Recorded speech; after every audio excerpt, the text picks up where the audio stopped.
여러분들 안녕하십니까. 반갑습니다.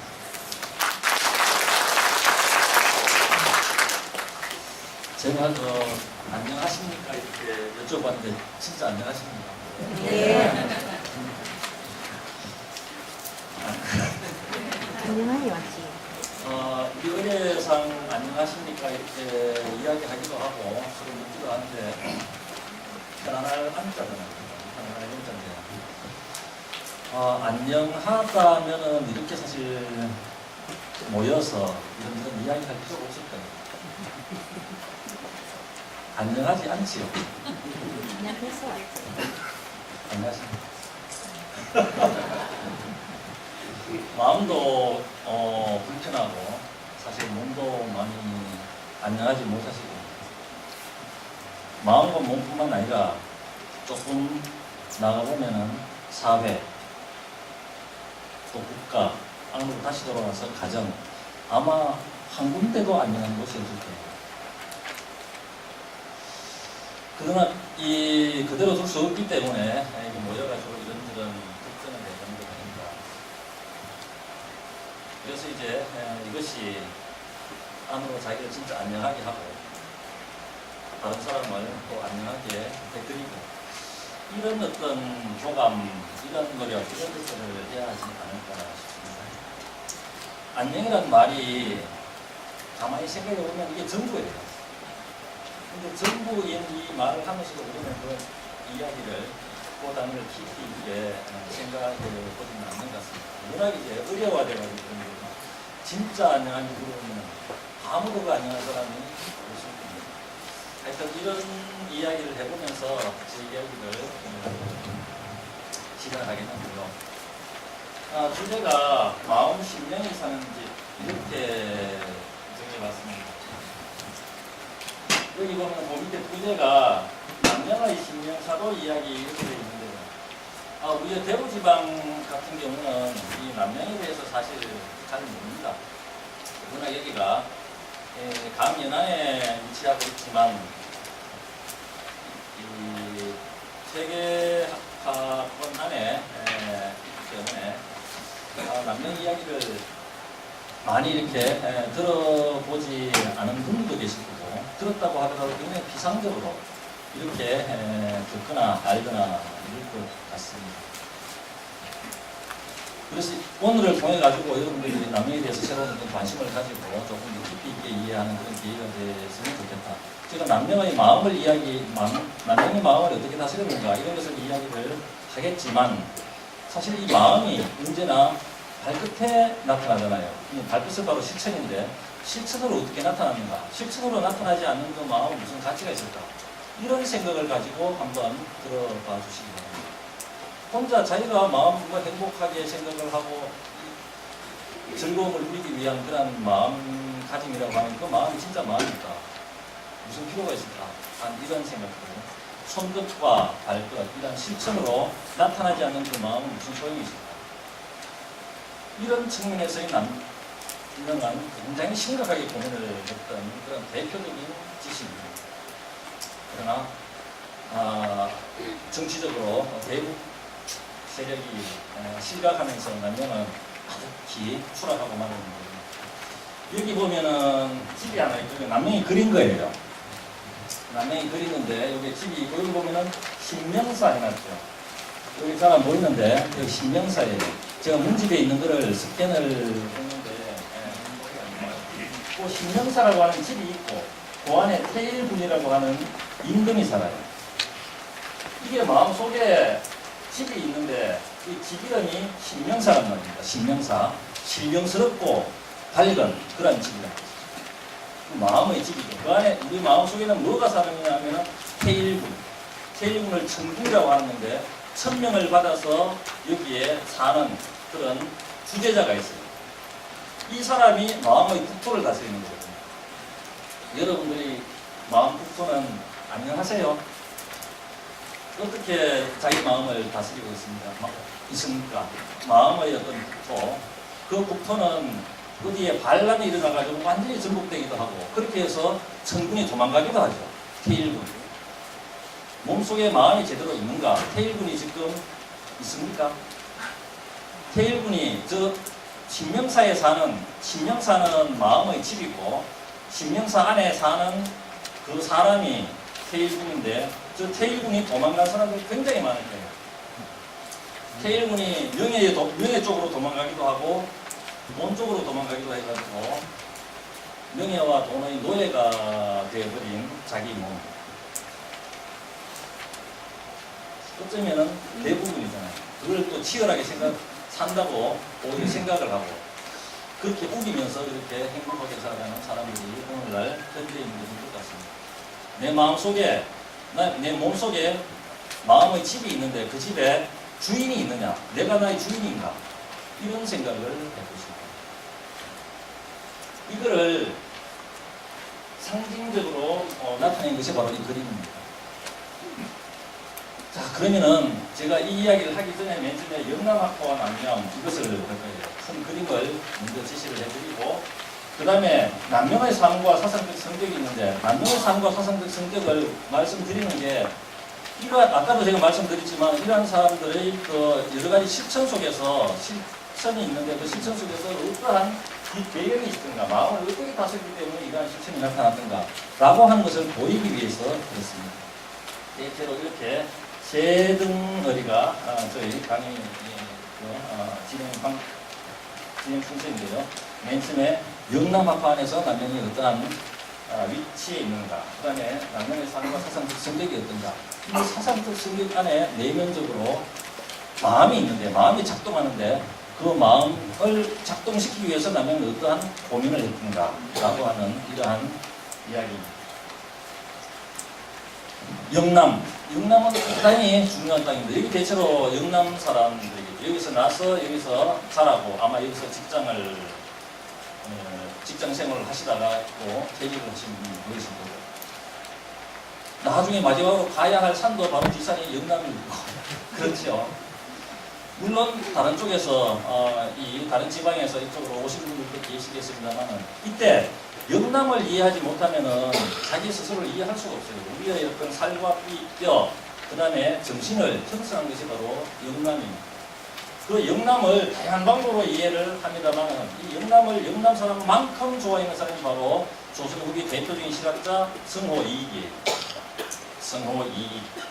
성호이익은 오히려 바깥에 있었기 때문에 영남을 더욱더 객관적으로 보고 그렇게 했는지도 모르겠습니다만 성호 같은 사람은 이런 이야기를 합니다. 중세 이후에 퇴계는 소백산 아래에서 태어났고 남명은 우유산 동쪽에서 태어났는데 이게 영남지지라 다 영남의 땅이다. 상도는 상인하고 상도 바로 이 소백산 퇴계를 이야기합니다. 상도는 인을 숭상하고 그 다음에 하도는 의를 주장했으니 유학이들이 유학의 감화와 기계와 절개가 해활상고 바다처럼 넓고 산처럼 높아서 것이요 문명기급이라 이때의 문명이 극도에 도달했다. 그러니까 절정에 달했다는 거죠. 태계와 남명이 있을 때를 들어서 성호이익은 상도는 인을 숭상하고 하도는 의를 주장했는데 이때 인과 의로 영남이 구성되어 있을 때 이것으로 또 제자를 가르칠 때를 들어가지고 어시오 문명지덕이라 이때 우리 문명의 극치에 도달했다는 것입니다.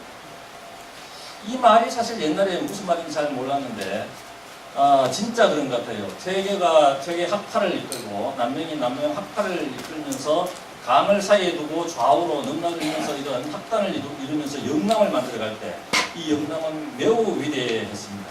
그 이후에도 사실 이 자장이 아직까지 전해지고 있는 거죠. 퇴계 학파에 대한 연구라든가 남명 학파의 연구 가장 활발합니다. 아까도 제가 말씀드렸지만은 남명 같은 경우는 정치적 어떤 그 실각, 이 제자들 그룹에서 그랬습니다만은 그 때문에 여러 가지 어떤 핍박을 당합니다만은 70년대, 80년대를 거치면서 다시 이제 붐이 굉장히 일어나고 있죠. 이런 측면에서 대구에서는 특히 남명에 대해서 새롭게 공부해 둘 필요가 있겠다라고 하는 이런 생각입니다. 그리고 여기서 인과 인과 의가 있잖아요. 인과 의는 바로 유학의 핵심입니다. 맹자가 양나라 해왕을 만났을 때 양나라 해왕이 뭐라고 이야기합니까? 이 선생님께서는 머리서부터 이렇게 왔으니 우리나라에 무슨 이익을 주기 위해서 오셨습니까? 이렇게 이야기하니까 맹자가 하필 왈 이이신이 있고 왕은 대왕님께서는 어떻게 이만을 이야기하십니까? 역유 인의 이인이다. 또한 이 인과 의가 있을 따름입니다. 이는 바로 공자가 가장 힘주어 주장한 것이고 또 거기에 의를 붙여가지고 맹자가 인과 의를 함께 강조한 것입니다. 이 유학 사상의 어떤 정수를 퇴계와 난명을 통해서 이 영남에서 봅니다.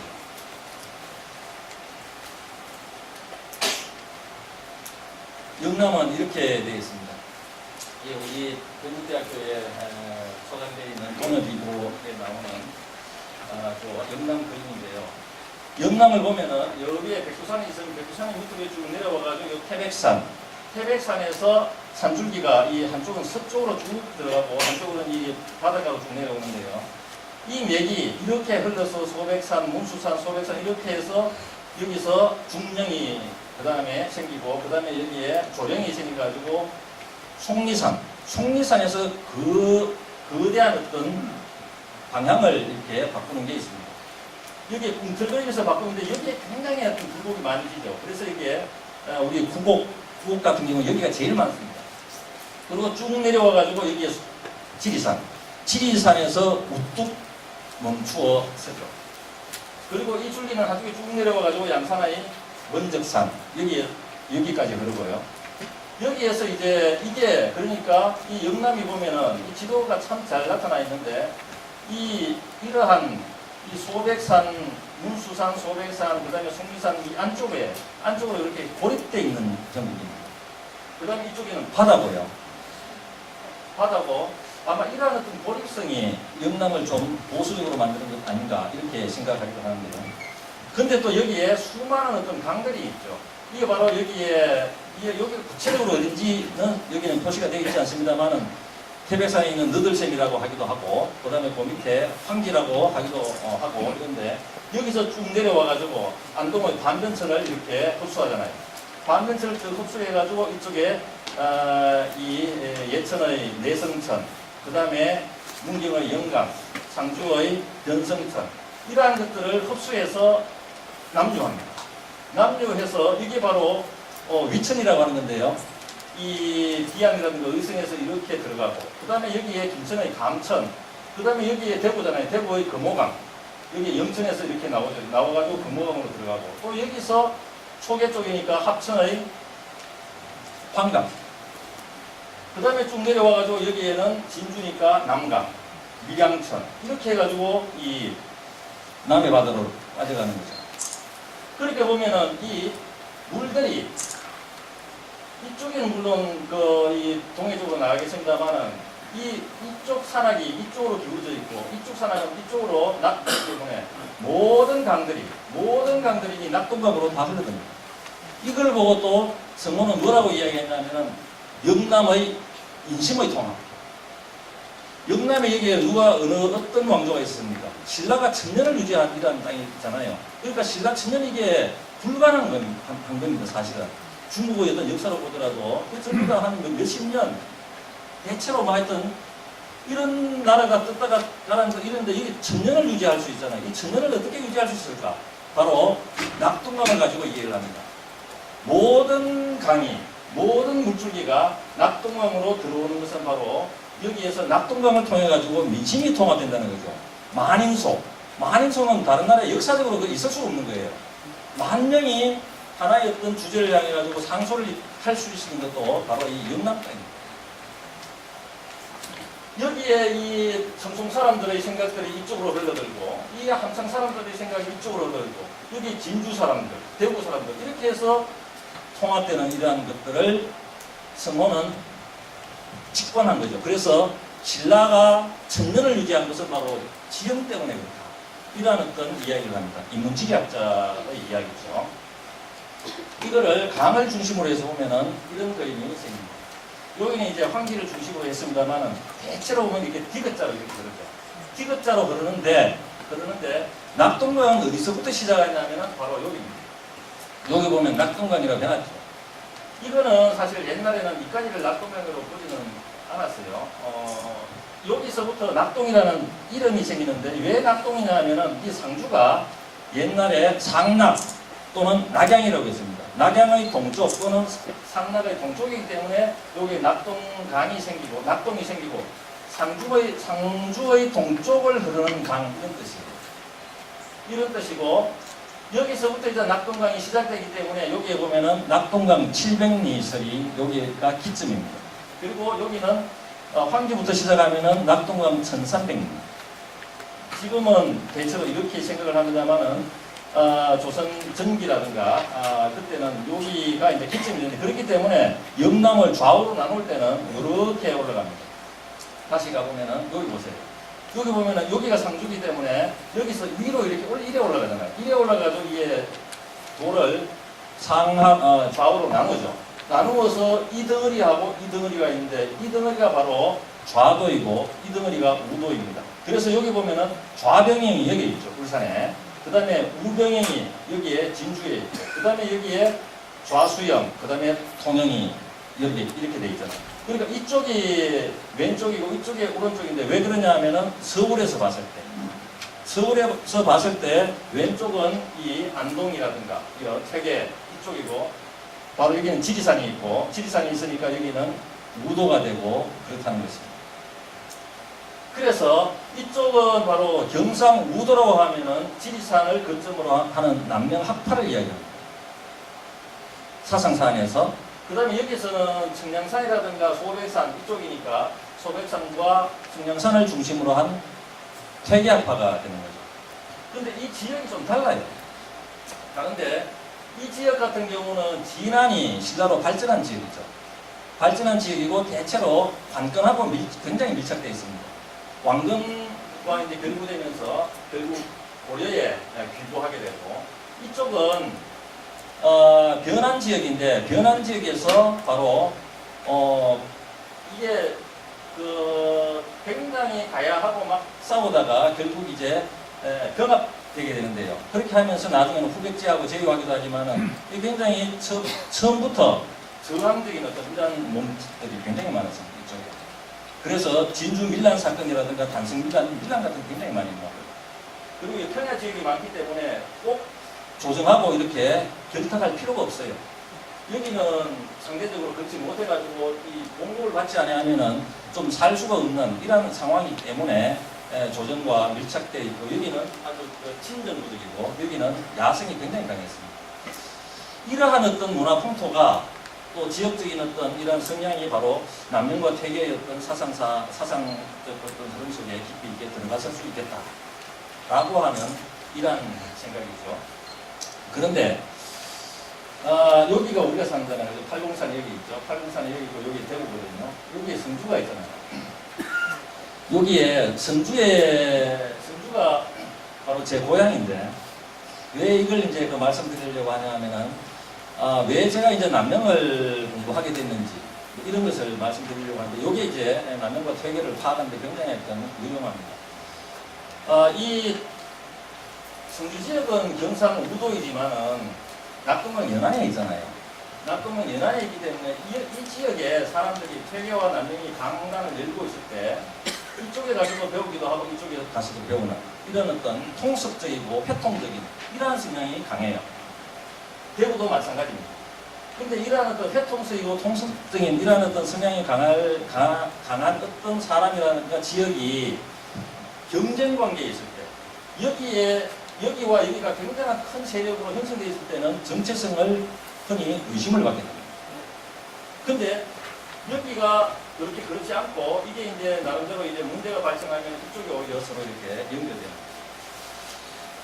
그러니까 힘이 있을 때는 이쪽에 힘이 있으면은 전체를 통괄할 수 있는데 그렇지 못할 때는 이게 이거는 어디에 속하냐 이런 어떤 의심을 늘 받게 되는 이런 어떤 위치에 있는 거예요.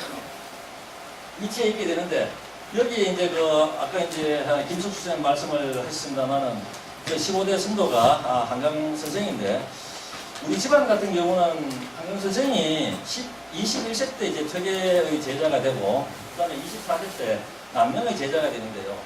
그 이후로 남명학파가 몰락하고 이렇게 하면서, 이 남명의 제자들이 한강을 떴고, 거의 다 살아남기 위해 가지고 퇴계학파로 이렇게 됩니다.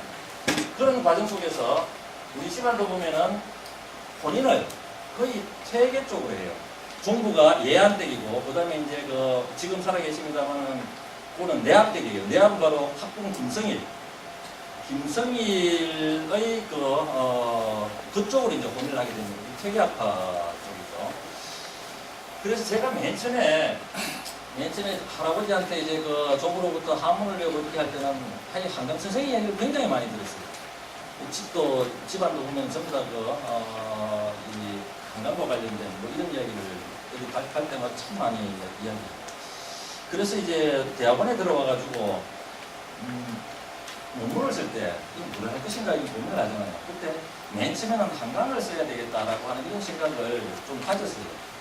그런데 한강집은 집에 있어가지고 할아버지한테 듣기도 하고 늘 하는 거니까 이렇게 하는데 어떤 생각이 또 들었냐면은 두 가지 때문에 제가 이게 한강을 안 하게 됐는데요. 첫 번째는 제가 열심히 공부를 해가지고 했다고 칩시다. 해가지고 공부를 열심히 해서 논문을 내놨는데 그러면 학계에서 이 인정을 안 할 가능성이 있습니다. 자기 할아버지이기 때문에 이게 손이 안쪽으로, 팔이 안쪽으로 굽잖아요. 그러니까 아무리 객관적으로 이야기한다고 하지만 이게 판단에 문제가 있을 거다. 이렇게 인정에 문제가 있습니다. 두 번째는 뭐냐면은 그거를 너무 많이 의식해가지고 이 세상에 비치는 데는 다 그늘이 있거든요. 세계도 굉장히 비판을 많이 받아요. 남용도 마찬가지고. 공자를 죽이려고 하잖아요. 그렇듯이 여러분들도 마찬가지일 거예요. 그러니까 이 자료를 이렇게 찾아보면은 그런 비판의 글이라든가 이런 것들이 있는데 제가 그걸 너무 많이 인식해가지고 이거를 이제 많이 이렇게 수집을 해가지고 많이 같이 객관적으로 쓴다고 하면서 이렇게 해가지고 내놨을 때 우리 가문에서 아마 파문이 될 것이다. 쫓겨날 수가 있단 말이죠.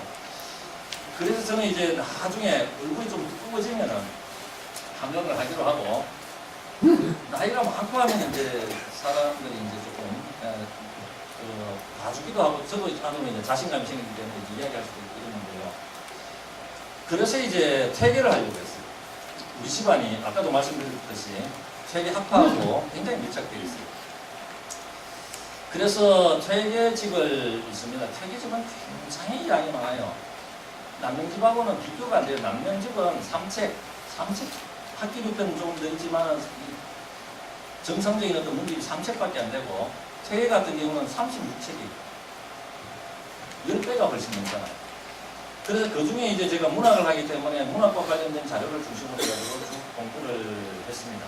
그리고 시 쪽에 이제 관심이 많으니까 시 공부를 했는데 2000여 손입니다. 그걸 읽고 우리가 논문을 쓸 때 왜 다 읽어보고 그 다음에 책을 읽고 이게 영상을 하나 이렇게 만들어 보는 거잖아요. 어떤 느낌이 드냐 하면은 봄동산에 이제 이 매화 꽃이 이렇게 활짝 피는 거기 중간에 오솔길이 있어요. 그 오솔길을 이렇게 걸으면서 이 꽃향기를 느끼는 이러한 어떤 느낌입니다. 꽃향기를 맡는 그런 느낌. 이게 그러니까 한 논리 같은 게 느껴져요. 퇴계집은 많은 이유가 한 사람이 하나를 물으면 그거 관련된 여러 가지 진짜 퇴계는 선생이에요. 하나하나 이렇게 앞으로도 이야기하고 뒤로도 이야기하고 아래로도 다 이야기해가지고 설득을 이렇게 시킵니다. 그래서 편집은 길고요. 그런데 이게 잠도 오기도 하고 지루하기도 하고 이래요. 또 그때 제가 이제 석사 논문 쓰고 할 때 사회적으로 시끄러웠어요. 뭐 민주화 이래가지고 늘 데모하고 공부도 이제 탈락하면 이제 체육탄소 가지고 도망가기도 하고 이렇게 이제 이러한 어떤 상황이었어요. 근데 이러한 어떤 고상기라든가 이러한 것이 이 사회에 어떤 가치가 있을까? 아까 제가 발끝과 손끝을 이야기했는데 이게 무슨 의미가 있을까? 나 혼자 만족해가지고 하늘로 왔다 갔다 하고 이게 무슨 소용이 있을까? 라고 하는 거죠. 그래가 이게 그렇지 이렇게 살아가는 것은 학자로서 조금 문제가 있을 수가 있겠다. 학자는 전부 다 사회적인 어떤 소명의식이라든가 사회적인 어떤 역할을 할 수 있는 그런 사람이다. 야 한다고 저는 생각을 했다는 거죠. 그래서 이제 그 남명집을 읽었는데요. 남명집도 이제 그 남명집은 어려워요. 굉장히 어려운데 그 시가 뭐한 200년씩밖에 안 되지만은 옛날 어른들도 보면은 수규라도 이해되지 않는 것이 많다. 그러니까 공부를 굉장히 많이 한 사람도 이게 이해가 되지 않는다. 그러니까 남녀의 글 같은 것도 의심을 한 사람이 굉장히 많습니다. 그런데 다 읽고 나서 이렇게 역시 이렇게 떠올려 보면은 아주 그 바위산이 거대한 바위산이 있는데 그게 눈이 하얗게 그리고 그 눈이 하얗게 내렸는데 거기에 시원한 어떤 느낌을 받으면서 범접을 할 수 있는 이런 느낌. 그 어떤 일정한 거리에서 그 시원함과 이러한 것을 이 조금 뭐라고 할까요? 칼 같은 이미지 이러한 것들을 느끼지만 어떻게 범접을 할 수 없는 다가갈 수 없는 그런 거였단 말이에요.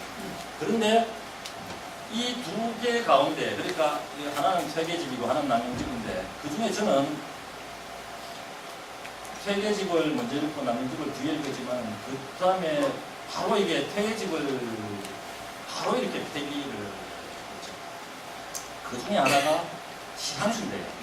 그게 서금정 조장원문이라고 하는 것이 이 시 때문에 아마 오늘날 제가 이런저런 어떤 남명집을 읽으라고 여러분 만나면 지금 있겠어요. 서금정 조장원문이라고 하는 시인데요. 아마 이러한 계기는 여러분들도 다 있을 텐데요. 장원을 한 조원이라고 하는 사람이 장원을 해가지고 남명한 인사를 왔는데 그때 칼이 하나 있어요. 칼 자루가 있잖아요. 거기에 시를 써가지고 이렇게 선물을 이렇게 준 적이 있습니다. 거기에 보면은 한번 여러분들 참 생각해 보세요. 남명의 어떤 기상이 느껴집니다. 이궁추 태백가 이궁이라고 하는 것은 이가 남방을 뜻하는 건데 남방이니까 남방은 화잖아요. 화궁, 화덕이에요. 불이 막 이렇게 타오르는 이런 여기에 칼을 쇠를 넣어가지고 이렇게 둥둥해지면 빼내가지고 물에 때려가지고 물에 담그고자 하잖아요. 재련하는 과정인데 이궁추 태백, 이궁에서 그 화덕에서 추 태백하는 이것도 명금이에요. 칼 이름은 굉장히 다양하게 많은데 마약 간장이라든가 금옥을 천자문에 나옵니다만 이 전부 다 명금이잖아요. 이 태백도 마찬가지 태백을 뽑아내는 것입니다. 이궁에서 태백을 뽑아내니 그 다음에 태백을 뽑아내가지고 뭘 하겠습니까? 사실 칼빛만 보더라도 이게 이 정신이 막 베일 것 같은 굉장히 날카로운 그런 칼이겠죠. 심리 밖에서 한번 휘두르면 저 심리 밖에 있는 어떤 적들도 말이죠. 뭔가 다 떨어지는 같은 이러한 어떤 칼이거든요. 이 칼을 잡는 거예요. 잡고 이궁추 태백이 상박광활 추상 같은 칼빛이 내가 이게 칼을 잡고 있는데 그 태백을 잡고 있는데 칼빛이 추상 같은 칼빛이 하늘로 올라가서 광활유, 광은 달을 이야기하거든요. 달을 치고 달빛과 함께 흐르네 느껴집니다. 명금을 재련해가지고 뽑아내가지고 내가 강력한 어떤 힘으로 들고 있습니다. 그래서 여기에 이 집중력이 생겨가지고 이 칼빛이 하늘로 올라가서 달을 치고 그런다고. 그 다음 구절이 굉장히 멋있는데요. 우두회외지의 신유인구 우두 견우성과 북두성이 있는 이게 대표적인 별을 그냥 이야기한 거죠. 북두성과 견우성이 있는 그 회외지 넓고 넓은 삭막한 하늘 공간에 신유인구 칼의 정신은 거기에서 자유롭게 논일더라도 인불로 내가 들고 있는 칼날은 조금도 움직이지 않는다. 이 시예요. 근데 이 시도 처음에 이렇게 보면 이게 무슨 말인지 모르겠어요. 그냥 이미지를 이렇게 느껴오는 거죠. 남명의 시가 대체 이래요. 그러니까 퇴계는 이게 말도 안 된다고 기엄하다 이렇게 하면서 비판을 굉장히 많이 하시는데요. 이게 이렇게 보면은 이게 무슨 시인지 잘 모르잖아요. 칼을 뽑아가지고 있으니까 빛이 하늘로 쫙 올라가가지고 달빛과 함께 이렇게 보입니다. 근데 칼의 정신은 거기서 자유롭게 놓이더라도 나는 내가 들고 있는 칼날은 조금도 움직이지 않아요. 만약에 내가 칼날을 들고 있는데 이 칼을 움직인다고 생각하면 되겠어요. 이 부동이 안 돼가지고 내가 뭐 이게 그리고 움직이면 이게 칼날이 들려가지고 집중력이 분산돼가지고 한 10m, 20m 올라가다 살랑해버리겠죠. 근데 굉장한 어떤 집중과 그 다음에 이것이 힘이 발생해가지고 하늘을 뚫고 올라가가지고 굉장히 역동적인 어떤 자유를 느끼게 해요. 하나는 부동이고 하나는 역동이죠. 이 두 개가 하나는 굉장히 강력하게 움직이고 자유로운 것이고 하나는 깔끔하게 자리하는 어떤 질서. 이 두 개가 하나의 어떤 작가 속에서 이게 공유한다는 이런 거를 느끼게 됩니다. 근데 이 두 힘이 두 개다가 강한데 이 두 힘이 강하면 강할수록 문제가 어떤 경우는 어떤 사람한테 이게 만약에 들어가게 되면 그 사람 견디지 못해가지고 정신이 들어갑니다. 이 사람마다 다 달라요. 근데 이 두 힘을 엄청난 두 힘이 자기 내면 속으로 이렇게 끌어당겨가지고 하면은 굉장한 어떤 그 울림이 거대한 어떤 세계를 만들어가지고 있거든요. 그러니까 남녀 같은 경우는 저는 이제 후자라고 봤으니까 이런 힘들이 이게 바로 그 역설적인 건데 하나는 완전히 반대잖아요. 하나는 동이고 하나는 부동인데 이 두 개가 역동과 부동이 함께 이렇게 자리하는 이런 거 이러한 어떤 역설적인 어떤 세계 인식이라든가 이것들이 어떻게 한 사람 안에서 이렇게 강력한 전류로 걸릴 수 있을까? 라고 하는 이런 거죠. 이 시는 그야말로 감전에 의한 경륜 그것이었던 것 같아요. 저한테는. 그래서 며칠을 잠 못 이루고 하다가 결국은 이게 이 힘을 한번 느껴봐야 되겠다. 이걸 한번 해명을 해봐야 되겠다라는 이런 욕심 같은 게 생깁니다. 그래서 이제 그 시를 하나하나 분석을 다시 시작을 했습니다. 그렇게 해서 이제 쓰였던 게 박사 논문이었습니다. 그래서 이제 이거를 박사 논문에도 이제 이런 것들이 있는데요. 그래서 이제 제가 남명을 시작하게 되었고 결국은 제가 전에 말씀드렸듯이 박사 논문도 쓰게 되었습니다. 자, 그러면은 조금 전에 그 힘, 부동과 역동이 생애 안에서 어떻게 나타날까라고 하는 거죠. 그러니까 역설이라고 하는 것은 완전히 반대되는 것이 하나의 공존하는 것입니다. 사랑하는 나의 님은 같습니다. 그러나 나는 님을 보내지 아니하였습니다. 이런 것들이 있죠. 색즉시공 공적식 이런 전부 다 역설이에요. 있는 것이 없는 것이고 이게 말도 안 되는 것 같은데 이 두 개가 함께 공유하면서 큰 세계를 만들어내는 거죠. 이러한 것들이 남명의 시에 있는데 이게 생애 안에서 어떻게 작용하는가 이게 사실 그다란 관심입니다. 남명입니다. 남명. 물론 상상화입니다. 우리가 보면은 삶이 여러 단계가 있잖아요. 단계가 있는데 남명 삶은 크게 네 가지로 시기를 구분할 수가 있습니다.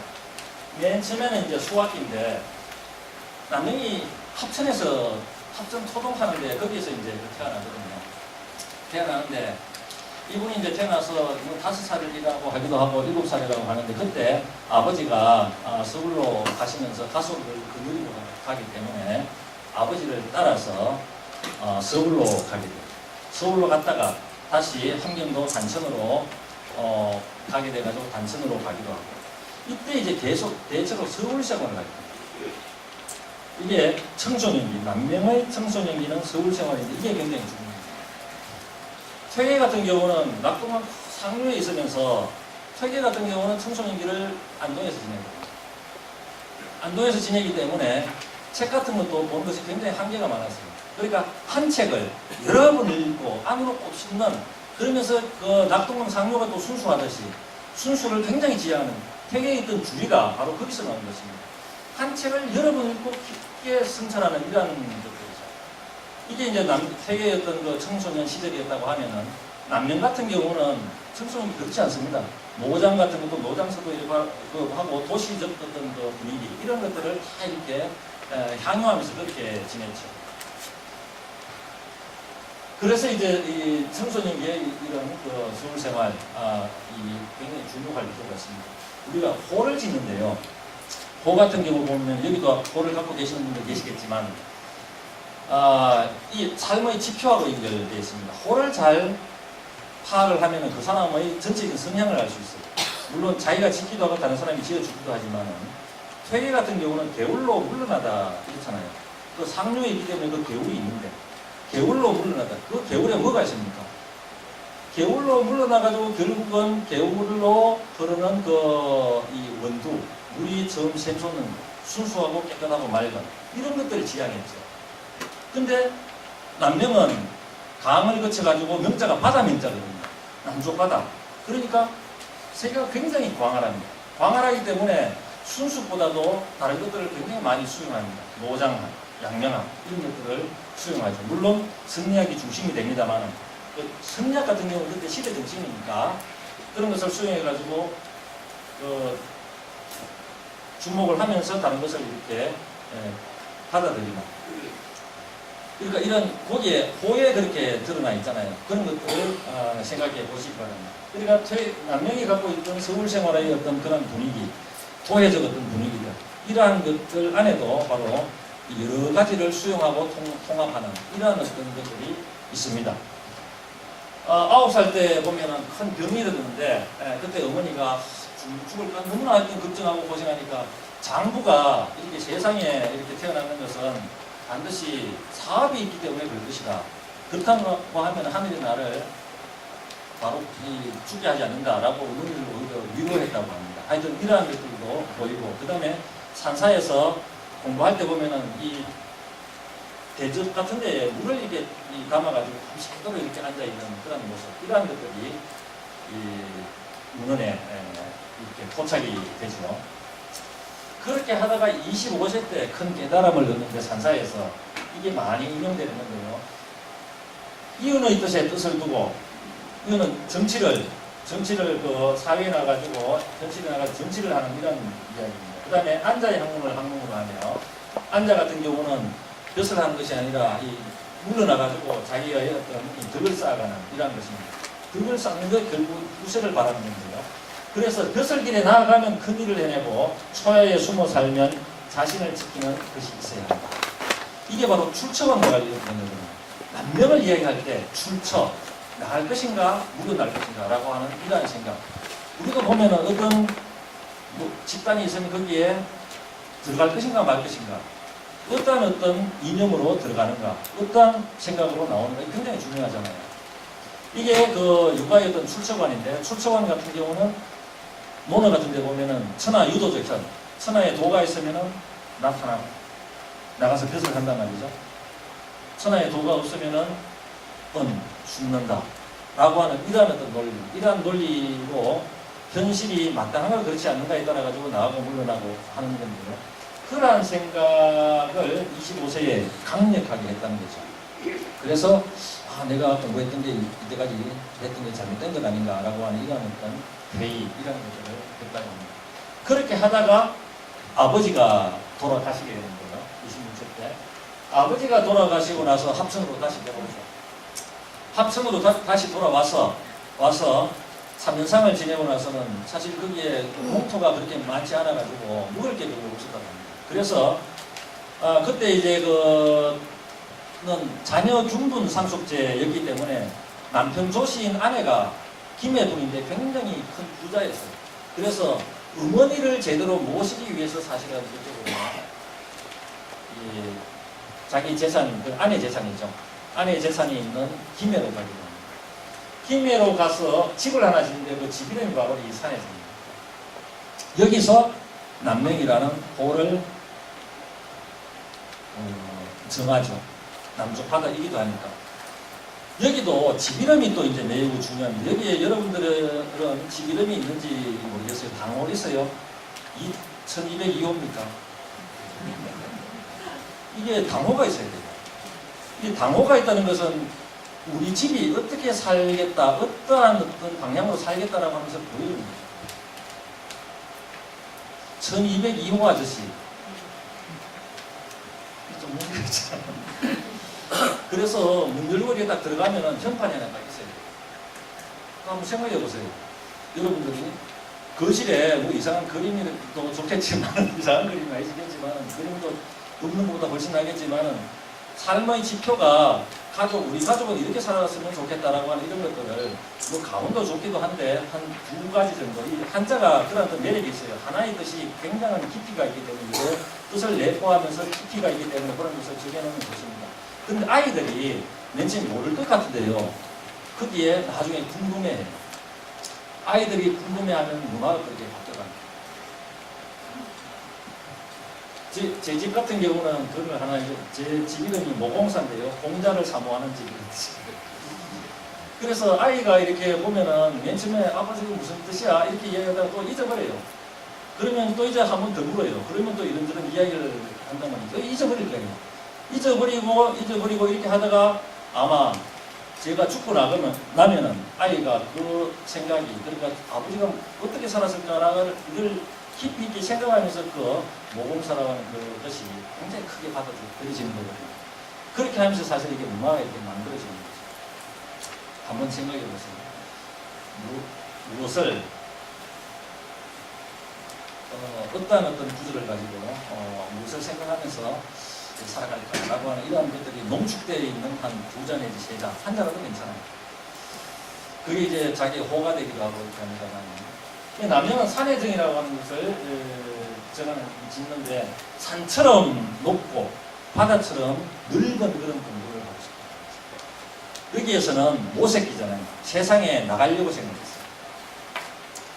모색은 세상에, 아까 이제 이윤하고 안영이 나왔습니다만은 이러한 사람들을 생각하면서 나갈 것인가 말 것인가 이런 걸 어쨌든 여기도 고민을 하는 것 같아요. 그래서 산처럼 높고 바다처럼 넓은 공부를 하면서 내가 세상에 어떤 소용이 돼야 되겠다라고 이런 생각 하나.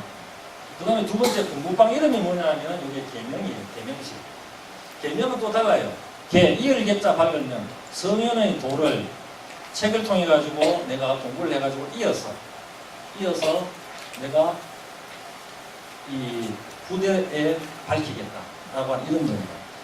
이것은 물러나가지고 공부를 열심히 해가지고 후세에 어떤 빛을 던지겠다라고 하는 이런 거란 말이죠. 그래서 그때 좌우명이 책상이 있다면 책상 앞에 이렇게 딱 붙여놨는 게 바로 이거예요. 믿음게 하고 상가하게 해서 한사, 사특함을 사악하고 사특함 이런 것을 막고 이 정성 같은 것, 성실을 보존해서 산처럼 높고 바다처럼 깊어서 여겨 빛나고 빛나서 이 봄처럼 영화로우리라 라고 하는 이런. 여기 보면 어떤 이미지, 산처럼 높고 바다처럼 깊다, 이거하고 여기에서 또 맑고 깨끗하고 이게 화려한 이 두 개가 이렇게 요술화 되어 있잖아요. 이런 이미지들. 그러니까 이 간격이 굉장히 넓어요. 글자는 여기 다 붙어 있지만 이 이미지들이 간격이 굉장히 넓어서 이 사이에 번쩍거리는 것들이 있단 말입니다. 이 번쩍거리는 것들이 바로 우리한테, 독자들한테 전율로 이렇게 보게 되는 거예요. 여기도 남명이 이런 생각을 했죠. 나갈 것인가 말 것인가라고 하는 이런 고민을 하면서 자기의 어떤 집 이름을 이렇게 정하고 또 방 이름을 계명실 이렇게 정했던 것입니다. 이렇게 하다가 44세 때 차산이라고 하는 아들이 죽습니다. 차산이라고 하는 아들이 죽자 집도 아들도 없는 것이 중과 비슷하고 라고 하는 슬픈 시를 지어요. 이게 왜 집도 없다라고 생각하냐면 이게 부인 집이잖아요. 부인 재산이기 때문에 나는 항상 옛날 어른들이 그런 생각을 하더라고요. 사실 이 혼인을 하고 하면은 부인 재산이 내 것이 되긴 하지만은 항상 이게 내 거 아니다라고 이런 생각을 했어요. 집도 아들도 없는 것이 차산이가 죽었기 때문에. 차산이 굉장히 어떤 능력이 많았다고 하는데요. 이 설화에 의하면은 맨 처음에 이 친구를 낳아놓으니까 워낙에 하여튼 막 걸어다니기도 하고 그 다음에 뭐 힘이 장사라가지고 큰 바위도 들고 이렇게 했대요. 그래서 나중에 이놈이 틀림없이 이게 역적하겠다 싶어가지고 그 뒷산에 불을 파가지고 딱 가두어 놓으니까 얘가 답답해가지고 힘을 한번 이렇게 쓸 때마다 산이 불 올라갔다.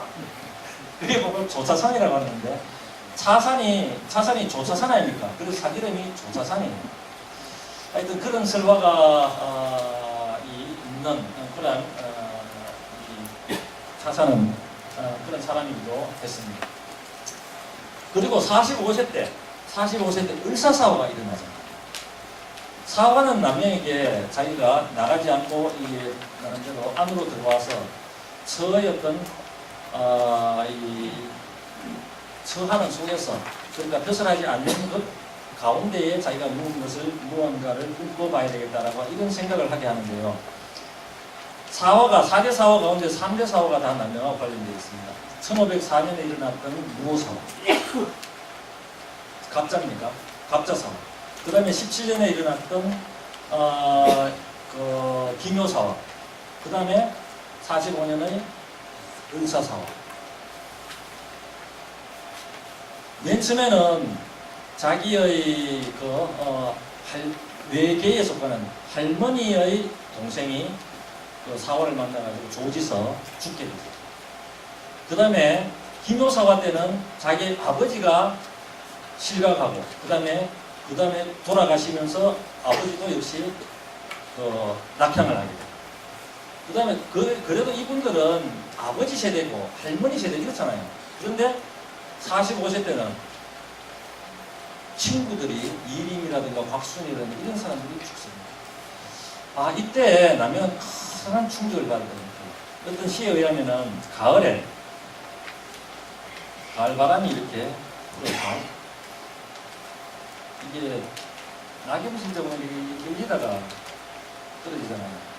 근데 떨리는 그 순간을 포착해가지고 형틀에서 죽어가는, 떨리면서 죽어가는 친구의 목숨, 이거를 생각해요. 그래서 달이 휘엄청, 밤이 되면은 슬픈 노래를 부르고 사람들이 알 수 없는 그런 몸짓을 하다가 통곡을 하고 하는 이러한 것들이 연고라든가 은행록 이런 것들의 포착이 되죠. 그러니까 남녀의 한이 어떤 것인지 알겠지. 굉장히 맨 처음부터 이렇게 정치적인 이런 부분이 있습니다. 이게 뭔가 이게 잘못되고 있다. 어떻게 저 선량한 내가 알고 있는 저 친구는 전혀 그렇지 않고 그런 사람이 아닌데 어떻게 이렇게 정권이 잘못되어서 이렇게 낙엽처럼 이렇게 떨어지는 말이에요. 이렇게 하면서 그런 어떤 분노라든가 이런 것들을 내면화시켜가지고 굉장한 어떤 힘으로 에너지를 응축시킵니다. 그리고 45세 때 어머니마저 돌아가시죠. 그래서 사실 어머니를 제대로 모시기 위해서 김여심을 하는데 더 이상 여기에 살 필요가 없잖아요. 그래서 어머니마저 돌아가시자 어머니를 모시고 합천으로 다시 돌아오시게 됩니다.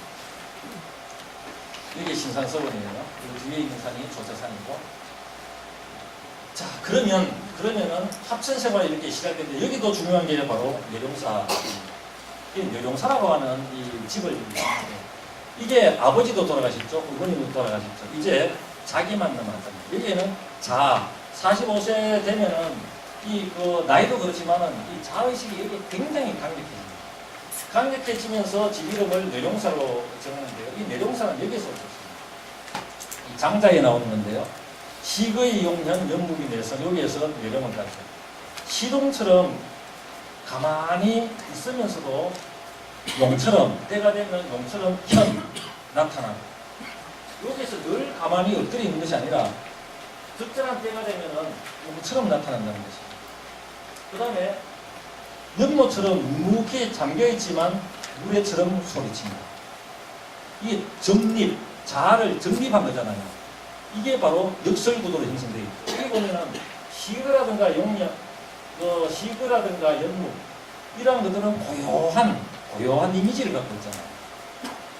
그런데 말열 이자를 중심으로 해가지고 용처럼 나타나고 우리처럼 소리칩니다.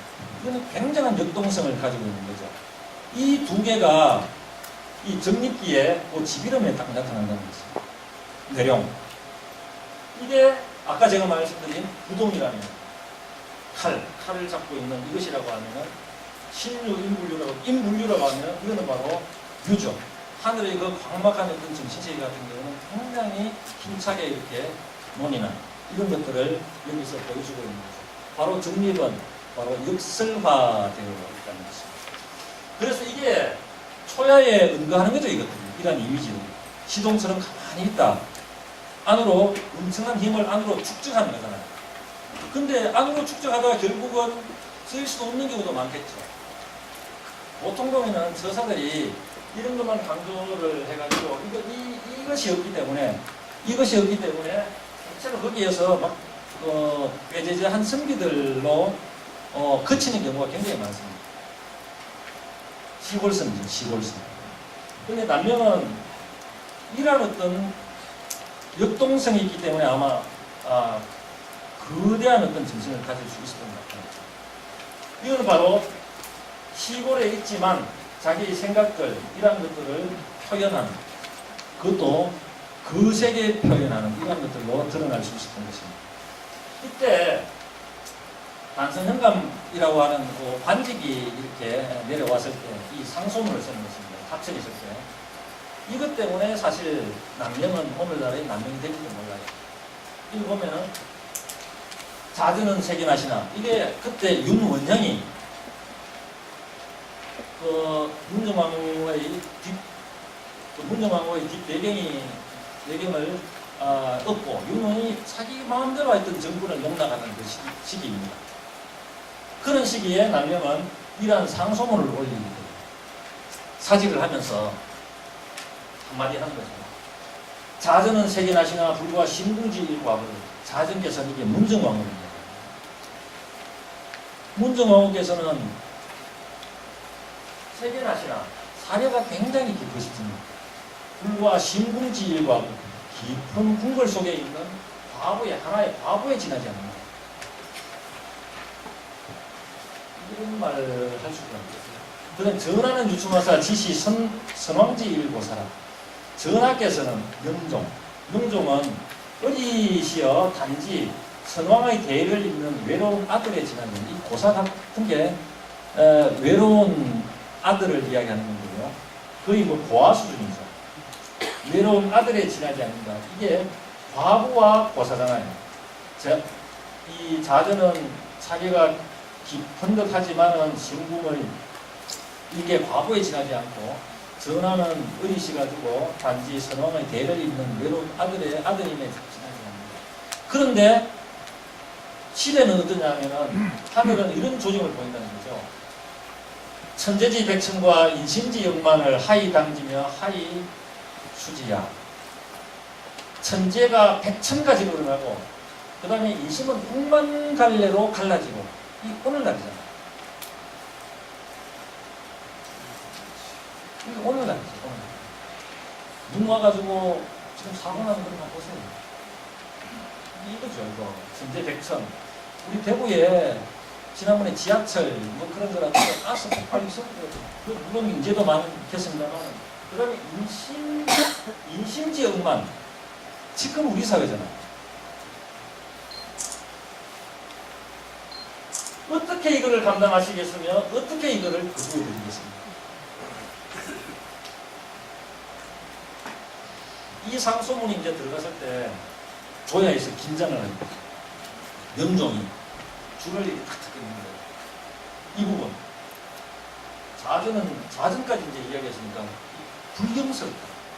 그 다음에 그 뒤에 보면은 백성들이 흰옷 입기를 좋아하고 노래가 슬프고 이렇게 해서 망할 조짐이 보입니다.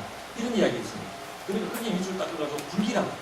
불경과 불길, 이걸 이야기하면서 불경 분상지제, 임금에게 함부로 막 대드는 이러한 죄로 다스립니다. 이게 사형이죠. 이렇게 이야기할 때 이걸 어떻게 처리할까? 라고 하는 이런 생각을 가지고 사실 굉장히 긴장을 했는데, 그때 최가 선생 같은 경우는 이게 상소문이라고 하는 것은 뜻은 곡진하더라도 말은 부드러워요.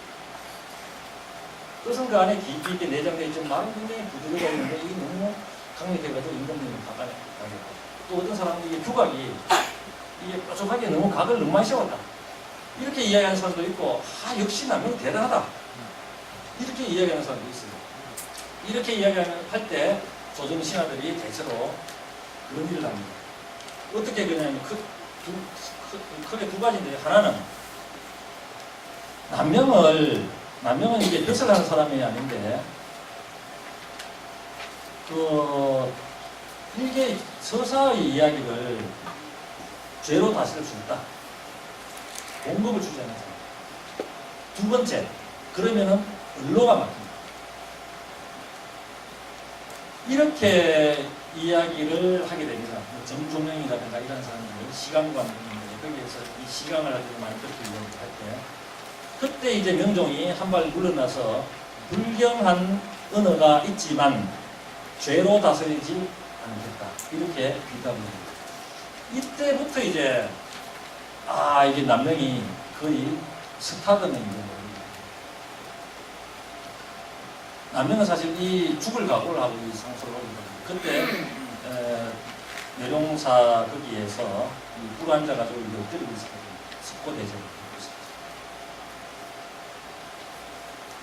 그야말로 이 칼날이 근적인데 거기에 자기 어떤 정갈한 목을 이렇게 들는 거예요.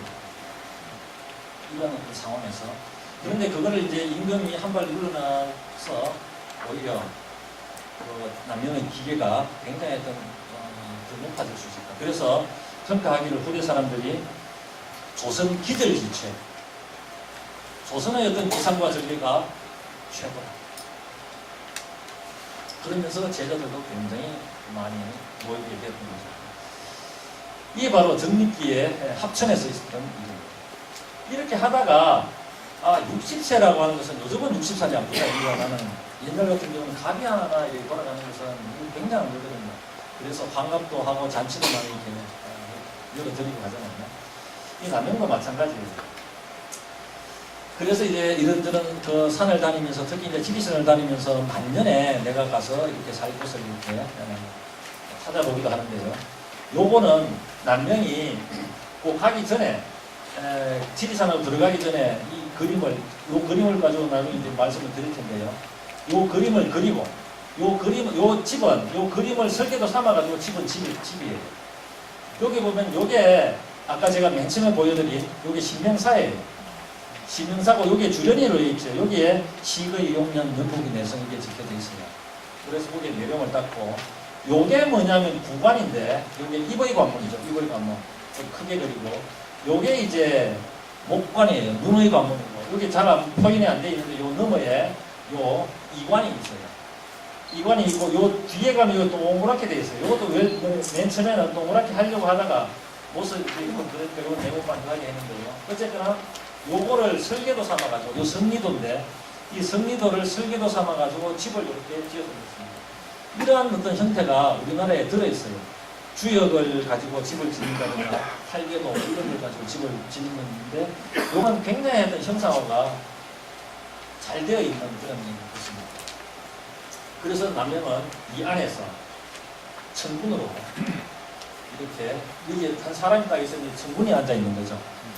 제가 옛날에 공부가 잘 안 되고 정신이 산란하고 이러면 여기에 가가지고 잘 앉아 있습니다. 여기 바로 요즘 근데 이 태일군이 제대로 이게 지켜지는지 모르겠어요. 학교가 너무 바빠가지고 이제 너무 바쁘면 태일 진군이 도망을 가죠. 여러분들 바쁘시죠? 그러니까 임금 관리를 잘해야 돼요. 이 합천에 이제 그때 계시면서 이 한병구라든가 이런 데도 많이 가시기도 하고 누군가가 이 남명시를 이렇게 걸어가는데 이 남명의 어떤 기상이 이렇게 느껴지죠. 상비남각자, 강수묘무지, 욕학군사, 거풍파지라고 하는 이 시인데 지금 가면은 걸려져 있어요. 여기 또 재밌는 게 퇴계가 이 안동에서 쭉 내려와가지고 상주를 거쳐가지고 신주를 거쳐가지고 이 합천을 거쳐가지고 자기 처가가 의령이니까 그쪽으로 가거든요. 그때 여기 와가지고 시를 지어요. 시를 짓는데 지금 가보면은 한명구가 있으면은 여기에 남명시하고 딱 이렇게 반대되는 이렇게 마주보게 퇴계시가 딱 되어 있어요. 그러니까 퇴계시는 해서체로 단정하게 쓰여져 있고 남명은 휘휘 갈려놨어요. 이게 바로 남명의 어떤 기상과 퇴계의 어떤 단아하고 단정함 이런 것을 아는 사람이 해줬다 이렇게 싶은 거예요. 그리고 중간에 이렇게 딱 쓰면은 이 두 기분이 함께 들려요. 한번 봐보시고 제1강산 이게 이 앞쪽에서 본 이 한병님인데요. 여기 레모사라고 하는 적이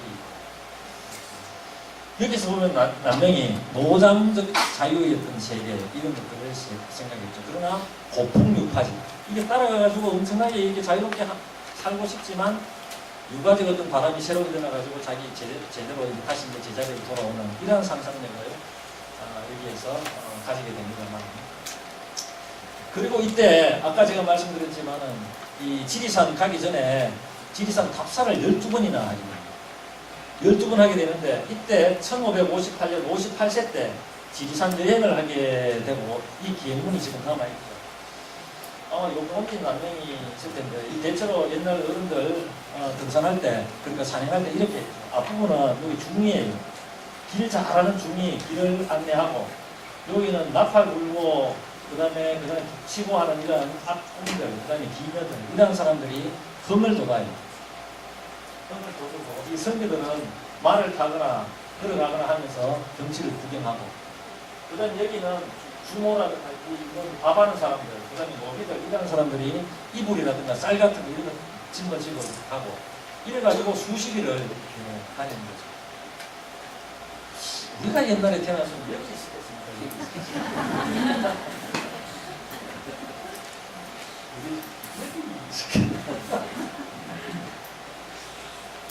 모르겠죠. 오늘 참 세상이 참 너무 좋아요. 그렇죠? 하여튼 남명은 요 기문에 나오는 것을 옛날에 역사 스페셜 할 때 이게 만들어가지고 방영을 했었는데 그걸 이제 캡처해 보겠습니다. 요 기록이 요에 대한 어떤 기록이 남명의 어떤 유산록에 있습니다. 이렇게 하다가 결국은 어디로 정하냐면은 바로 지금의 덕천서원이 있는 그곳 덕산으로 정합니다. 덕산으로 정하는 이유도 천왕봉이 보이기 때문에 춘산저처 무방초려마는 춘산 어딘들 방초가 없겠는가마는 이라고 하는 것이 그 뒤에 이제 나오는 곳에 한번 다시 보도록 하겠습니다. 그때 이제 산청에서 이렇게 생활을 하게 되는데 이때는 이제 자기 힘도 거의 다 빠지고 60살이 넘었습니다. 이때는 자기의 어떤 한계, 힘의 한계를 느껴가지고 후대를 생각합니다. 그래서 제자 기분인데 매진해요. 여러분들 잘 아시는 곽재우라든가 이런 분들 여기 다 가서 배웠죠. 곽재우한테는요, 마무당 곽재우 같은 경우는 여기서 남명이 등복을 하겠어요. 굉장히 홍의장전 이런 데 보면은 병설을 전수했다. 이런 이야기가 나오죠. 그 다음에 늘 칼을 차고 있습니다. 그 칼 이름이 경의검, 경과의. 경과의는 나중에 이제 핵심적인 어떤 용어를 부과하게 될 텐데요. 경의검을 차고 있습니다. 이게 굉장히 흥미롭잖아요. 물론 근이 살상용이 아닌 수양용이겠습니다만, 그리고 그 뒤에 20년 뒤에 임진왜란이 일어났을 때 어떻게 남명 그 제자들 가운데에 많은 사람들이 의병장으로 일어나는 거죠. 홍의장은 곽재우라든가 전민홍이라든가 이런 사람 전부 의병장입니다. 이런 사람들이 민족이 바람 앞에 등불 같은 때 자기 목숨을 던지고 재산을 다 던져가지고 구해내잖아요. 이러한 것들이 어디 있습니까? 바로 이때 우리한 교육의 어떤 부분입니다. 그래서 이만규 같은 사람은 조선 교육사를 처음에 지은 사람입니다만 제일 성공한 교육자라고 평가합니다. 이 실천으로 나타나기 때문에 제가 계속 이제 실천을 이야기하는데요. 이 실천하지 않는 죽음은 이 공부는 학문은 죽은 겁니다. 연구실에서 진짜 감을 쌓으면 뭐해요? 요즘 전부 다 돈 연구비 준다고 하니까 전부 다 그것 때문에 쓰잖아요. 저거 죽은 건 뭐지? 그거 말고 하는 거예요. 저거 가운데 하나 있어 보이지. 그래, 그걸 계속 독려하고 연구 실적만 쌓아라 해가지고 조금 더 쌓은 사람은 덜 쓴 사람한테 이게 어깨에 힘주고 다니고 하여튼 이런 형국이에요. 근데 사회적인 문제라든가 어떤 진짜 행동으로 해야 될 때는 가만히 있고. 여러분들 유학자들이 갖고 있는 그런 굉장한 기계 안 보세요. 임진왜란도 임진왜란이지만은 파리장서 사건 같은 거 안 보세요. 그때 서명은 진짜 목숨을 내놓고 합니다. 요즘 우리도 서명 교수들 이렇게 서명하지만 만약에 그 당시 같으면 그 서명할 수 없어요. 그래 지금은 서명 하나 안 하나 다 같은 거예요. 만약에 그런 위기적 상황 속에서 자기 목숨만 아니라 자기 집안, 가정이 완전 큰일박산 나요. 그러니까 만주로 가는 사람들 전부 다 며느리가 임신 이만큼 했는데 데리고 가잖아요. 가다가 죽기도 하고. 그래서 신주를 그야말로 신주단지 모신다라고 한 말이 생길 만큼 신주단지를 다 이렇게 다 묻어버리잖아. 이렇게 해가지고 떠나잖아. 그런 어떤 힘들, 그런 어떤 기계 이런 것들이 어디 있을까? 오늘날 그런 것들을 찾아볼 수가 거의 없죠. 물론 험난한 시대가 오면은 그런 사람들이 나타날지도 모르겠지만 이 시대에는 그런 사람들이 참 찾아보기 어렵다. 뭔가를 내세우는 데 그 안에 들다 보면 자기 이익하고 가는 말은 근질근한데 안에 들다 보면 굉장히 어떤 사리사욕이라는 이런 경우가 대부분. 이때 이제 제자를 위해서 남명은 남은 기간을 이렇게 보내는데요. 그때 이름이 산천제예요. 산천제. 산천대축. 크게 축적한다. 힘을 축적하는 거예요.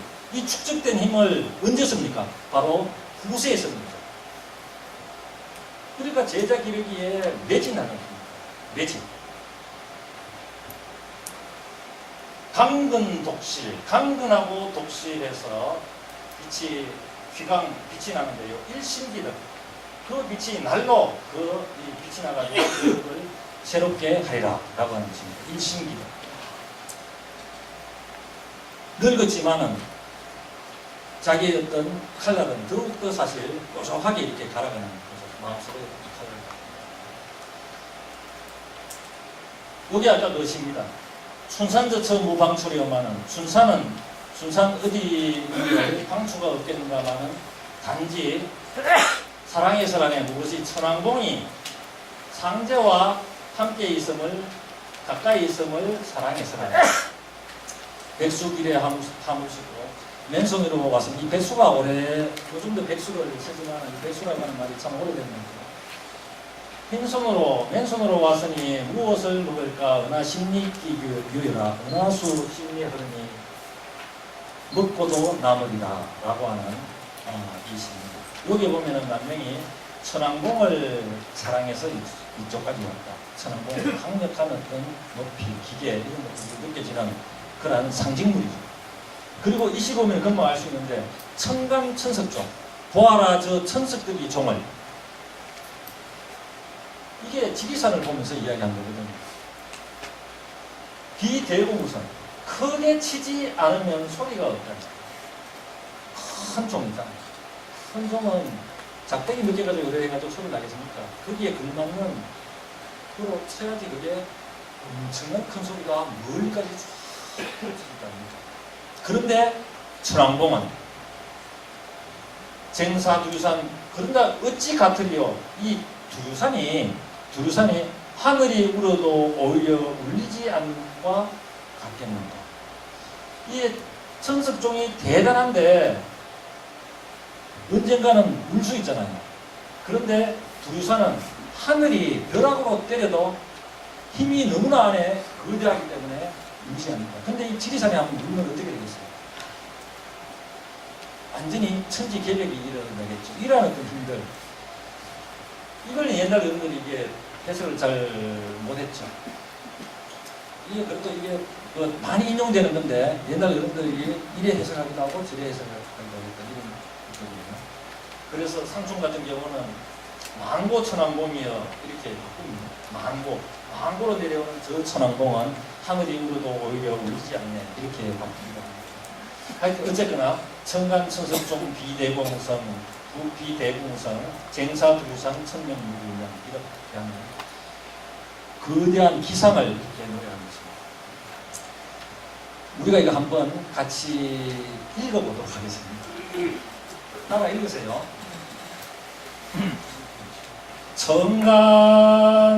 천간천석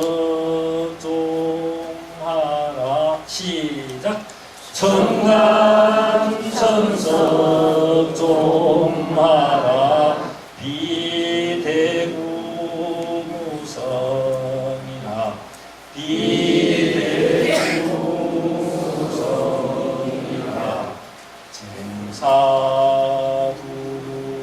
쟁사두루산이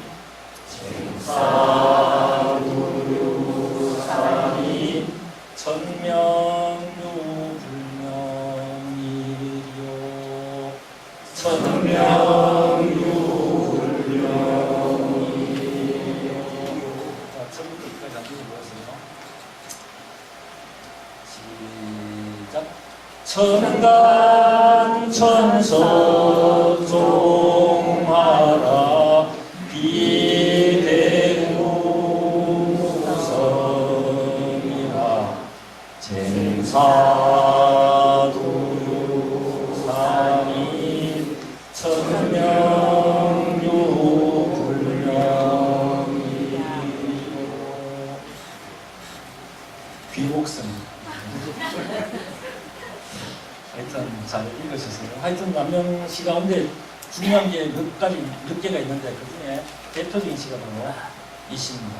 제 덕산 계정. 덕산의 그 계정이 시냇가에 정자를 하나 지나놓고 거기에 주변으로 이렇게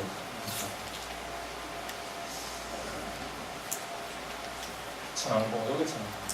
여기에 산천제입니다. 요쪽에 가서 이렇게 보면 이게 보여요. 남명은 무엇이죠? 자, 남명은 이렇게 해서 생을 마감하게 되는데 마감할 때 감동적인 게 두 가지. 하나는 창문을 열어라, 창문을 열어라. 날씨가 그렇게 청명하구나. 여기에선 견과 의 저 두 글자는 내가 다 실천하지 못하고 죽고만.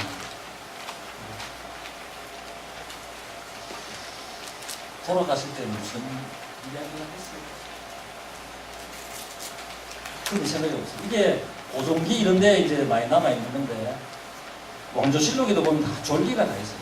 그 사람이 어떻게 살았는가, 눈만이고 따지고, 몇주도 다 요약하는 건데, 선비들, 큰 선비 보면 그 고종기들이 남아있어요. 왜 그걸 이렇게 듣냐면, 위대한 죽음을 이렇게 놓칠 수가 없기 때문에 기록을 해놓는데, 그거 왜 기록을 하냐면, 그 한순간에 위대한 삶의 노가 있어요.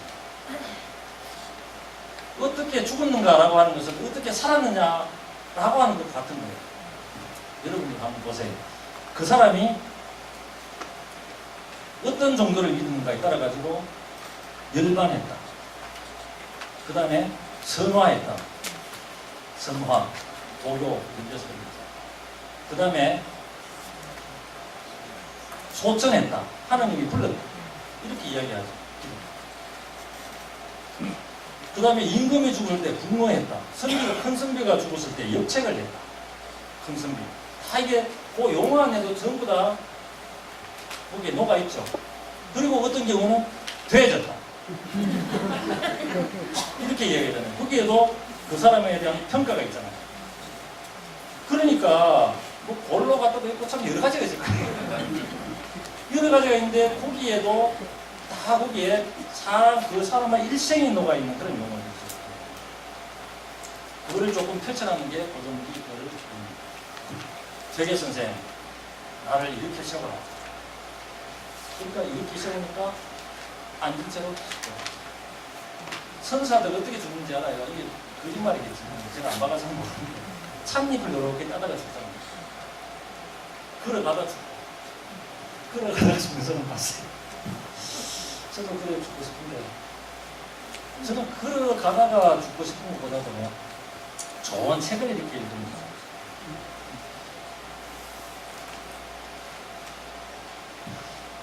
그러니까 이 죽는 연습을 잘 해야지 잘 죽을 수 있습니다.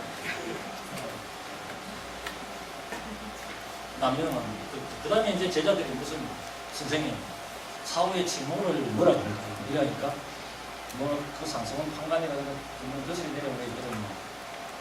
그것은 나를 부리는 거다. 처사라고 합니다. 처사. 처사는 뭡니까? 처는 남자한테 몸을 허락하지 아니한 여자를 처녀라고 하듯이 임금한테 뜻을 허락하지 않은 선비를 처사. 내가 함부로 나의 몸을 함부로 이렇게 하지 않았던 거죠. 임금한테 사실 막 부림을 당하지 않는 거죠. 돈을 막 공국 주고 온갖 거 다 부림 먹잖아요. 여기 여러분들 그 사장님들 계시죠? 그러지 마세요. 죽는 것만 넉넉해지고 작게 부리는 거지.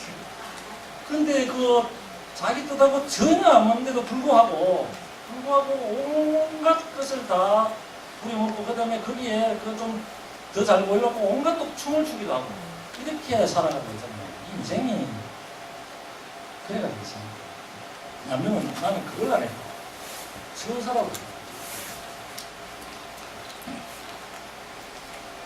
그래서 남명이 죽을 때 딱 이야기했던 경과 의, 이게 남명 사상의 핵심인데, 시간이 자꾸 가서 제가 이제 패턴하는 걸 보고서 아까 보는 거는 생략하겠습니다. 이게 이 동양 철학관에서는 여러 가지가 이제 그 개념들이 있는데, 그 중에 수양론은 뭐냐면은 수양이라고 하는 것은 닦을 숫자하고 기를 양자예요. 닦을 수, 기를 양. 이게 이제 동강 김홍 선생은 이걸 어떻게 표현하냐면은 수하고 양이 다르다. 그러니까 닦는 거하고 기르는 거하고 다르죠. 닦는 거는 뭔가 이렇게 유창에 먼지가 묻었을 때 닦는 거예요. 양은 묻지 않도록, 먼지 같은 게 묻지 않도록 평소에 관리를 잘하는 것입니다. 이거를 동강은 병에 걸렸을 때, 우리가 병에 걸렸을 때 약을 먹는 게 바로 수고, 그 다음에 양은 평소에 몸을 관리를 하는 거다. 이렇게 이야기합니다. 수하고 양이 이렇게 다른데요. 함께 이렇게 이야기하지만, 그러니까 이게 마음으로 관치를 시키면은 내 마음에 사욕이 일어났을 때 그거를 강력하게 닦아내는 게 수죠. 그 다음에 그게 생기지 않도록 평소에 몸 관리를, 마음 관리를 잘하는 게 양이 되는 거죠. 그러면 이게 이야기는 이렇게 되는데 이걸 어떻게 할 거냐, 이게 이제 문제되잖아요. 그래서 용어를 거기에 정리를 합니다. 그 용어가 세 개예요. 세 개. 하나는 성, 하나는 경, 하나는 의. 남명은 요 경과 의를 더욱더 강조했죠. 성과 경을 강조하는 거하고 경과 의를 강조하는 게 이게 방향이 달라요.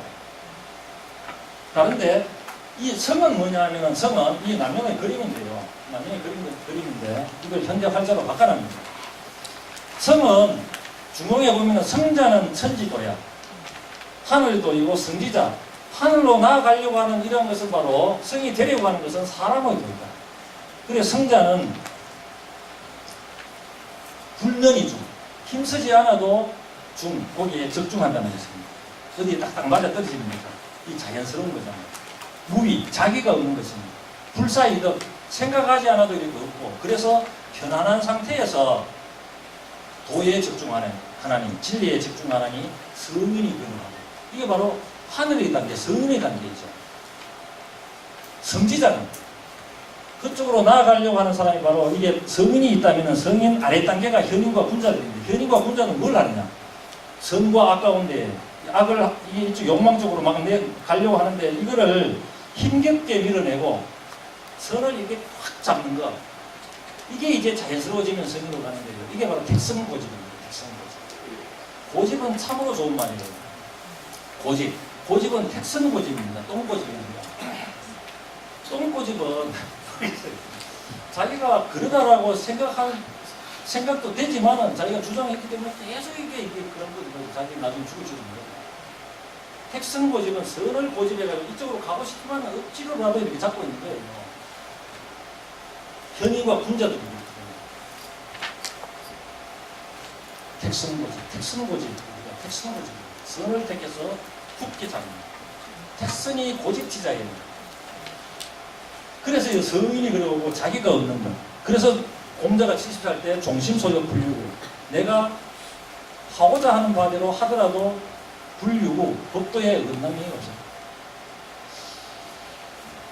그래서 습관이 그렇게 돼가지고 가려고 하면은 그냥 이렇게 내가 하고 싶은 대로 하더라도 이렇게 좋은, 중요한 진리의 길로 이렇게 가게 되더라고요. 현인과 군자는 이쪽으로 욕망으로 빠져들려고 하는 이런 마음도 있지만, 근데 그리 가지 않고 확 잡고 이렇게 가는 거죠. 근데 보통 사람들은 이리 가기도 하고 이리 가기도 하죠. 그리고 우리한테는 선의지가 있기 때문에 욕망 쪽으로 이렇게 쭉 가다가 이게 이러면 안 되겠다, 사람이 착하게 살아야지, 이렇게 오다가 또 방심을 해가지고 이렇게 하기도 하고, 요쪽으로 오는 거 가지고 조심이라고. 조심은 성리학적인 용어예요. 마음을 잡다 이렇게 합니까? 조심은. 그러니까 이쪽으로 오기도 하고, 이 방심은 뭡니까? 이 조심은 마음을 잡는 거니까 이거를 이렇게 방심을 이렇게 먹는 거죠. 그러니까 내가 짐승처럼 또 이렇게 가게 욕망 따라 가는 거죠. 가다가 다시 마음을 잡으면 이렇게 마음을 잡는 게 바로 뭐냐면은 신명사 안에 내 마음의 국토가 있는데 거기에 신명사가 있다고 했잖아요. 그 안에 내가 천군을 모시는 거예요. 하늘을 여기에 모시는 거죠. 이게 조심해서, 조심은 이런 것이죠. 이 안에 딱 그 천군을 모시는 이런 겁니다. 천군이 여기에 모셔질 때 나라가 마음의 나라가 이게 성이고, 남녀는 더욱더 강조한 게 경과 의입니다. 경과 의. 경은 4개 종목으로 이야기가 되는데, 첫 번째 주일무적 이런 게 있고, 그 다음에 정제음숙 이런 게 있는데요. 그 다음에 기신수렴 상승성법 이런 게 있어요. 이게 정제음숙은 뭐냐 하면은 정제, 가지런하고 음숙히 한다. 이거예요. 무술, 몸가짐. 그래서 이제 구용 같은 걸 많이 이야기하잖아요. 조경중, 눈의 모습을, 조경중, 발의 모습을 무겁게 하고, 그 다음에 수용공, 손의 모습을 공손히 하고, 목용단, 눈의 모습을 단정하게 하고, 구용지, 이거의 모습을 딱 거쳐있고, 구용지, 머리의 모습을 곧게 하고, 이병덧, 서 있는 모습을 거침스럽게 하고, 등등이 있어요. 이렇게 해서 산처럼 딱 앉아있는 거죠. 그래서 옛날 선비들을 경영을 할 때 석고산 같다, 미소산 같다 이렇게 빚어놓은 소산 같다는 거죠. 그러니까 이게 왜 이제 형식을 이렇게 강조하냐면, 형식이 내용을 많이 지배하기 때문인 거죠. 내용이 형식을 지배하기도 하고, 형식이 내용을 지배하기 때문에 상호 작용을 합니다. 형식이 거추장스럽다고 해가지고 없애버리면 내용도 따라 없어져요. 그런 거 많이 보셨죠? 형식 없으니까 내용 없어지는 경우 굉장히 많거든요. 그래서 이러한 것들을 생각을 했던 것입니다. 조경중 같은 것도 말이죠. 옛날에 이제 어른들이 신이 강해요. 이 집에도 옛날에 그 한강 선생이 있었던 큰 신이 있었는데, 신 보면 이상해요. 신이 이만한데 안에 이제 늘 신었던 것은 이렇게 색깔이 달라요. 앞부분은 이렇게 새카맣고 그 중에는 안 그래요. 그래 어떻게 이랬을까? 나중에 알고 보니까 신을 이렇게 신고 모기들처럼 막 뛰어다니는 것이 아니라 이게 끌고 다니는 거예요. 조경중. 이게 수양복. 그 다음에 이제 주일무적 같은 경우는 내 마음이 하나를 주장해서 다른 데로 가지 않는 것입니다. 이 간단히 이야기하면 이런 거예요. 이게 복잡하게 설명할 수도 있는데, 간단하게 이야기하면은 하나라고 하는 것은, 이게 지금 이 상황에서는 제가 이야기하는 이게 하나예요. 이게 하나인데, 이 하나가 하나에 여러분들의 의식이 여기에 집중을 해가지고 다른 데로 가지 않을 때 이 의미로 살아있을 수 있다는 것입니다. 사실 여러분들이 이 생명을 딱 느낄 때는 이 지금 여기를 확실하게 이렇게 인식합니다.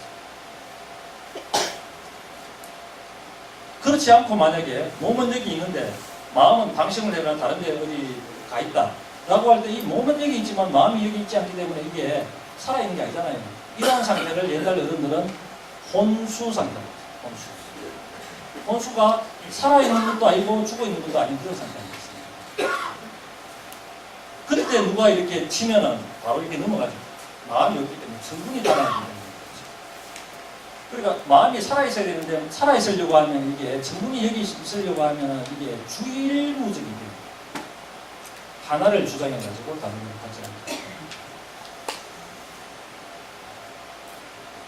우리가 다른 무엇이 있다고 생각하잖아요. 다른 무엇이 사실 없어. 이게 전부예요. 가장 중요한 사람은 여기에서 가장 중요한 선생님은 저예요. 그리고 가장 중요한 사람은 이렇게 사람이에요. 미래는 어떻게 알 수가 없어요. 오늘을 분투해보지만 미래는 알 수가 없습니다. 그래도 이제 알 수가 없지만은 오늘을 분투해보는 거죠. 여기에 충실할 수 없으면은 미래도 충실할 수가 없어요. 그래서 주일무적이라고 하는 것은 지금 여기를 확실하게 인식하는 것이에요. 지금.